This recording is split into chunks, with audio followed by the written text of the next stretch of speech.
Anyways, I've talked about Miami and Florida. Now it's time to talk about FSU. I think they'll win at least 7 or 8 games this year. The losses that are likely are LSU, maybe Clemson, but it's at home this year. You got an improving NC State football team. I might talk about them later too. Florida's out there in Miami. Florida's home this year, but you know Florida's going to play even better now that they got a coach that's worth anything, and they got most of their guys coming back on the defense, right? So, yeah. And Miami, they got to play with a good coach, Mario Cristobal, on the road, so that's a game they might lose too, most likely. Um, but I think Florida State may win some of these games. I think best case 7 or 8 wins. Um, they shouldn't get blown out this year. I think they should have some competitive games. The worst loss might be to LSU because LSU is by far the most talented team out of everybody they're going to be playing this year. It's week 2, basically week 1. But Florida State has a game in August against somebody. I think it's a small school. So, yeah. But I think Florida State's defense will be about the same, if not better. But I think the secondary will step up a lot. You'll see more interceptions. You'll see more batted passes. You'll see less guys getting wide open because they don't cover as good as they could, I guess.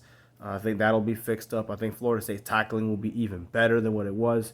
The pass rush might be a question mark because you got Jermaine Johnson leaving and Kier Thomas also leaving, among others, on the defense. I think the linebackers will play even better. They'll make more sacks. They'll be better at covering. They'll tackle probably a lot better. So I think Florida State's defense might be a top 25, top 15 at best defense. I don't know about top 10. But anything's possible.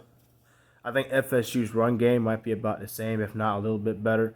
I think Florida State's passing game, receiving game will be average, maybe slightly above average, because Jordan Travis, although he's explosive with his legs and he's good with a deep ball, he has tendencies to have overthrows and throw interceptions and all this other stuff. So that's probably going to be a problem, unfortunately. But I think it'll be better. He's improving as a quarterback. He's making better decisions when to tuck it and run it, when to throw it away, and when to throw it downfield. He's gotten better. He's just not great at it yet. But he's getting there. He's getting there. I think Florida State's run game actually might be a little weaker with Jay Corbin gone. So that's going to hurt them. Florida State's offensive line will probably be average at best, maybe slightly below, but they won't be not very good like last year. So, yeah. As a whole, like I said, 7 to 8 wins is likely. You know, it may be a little bit, maybe 6 wins at worst. I don't think they're not going to a bowl. They'll at least make a bowl game.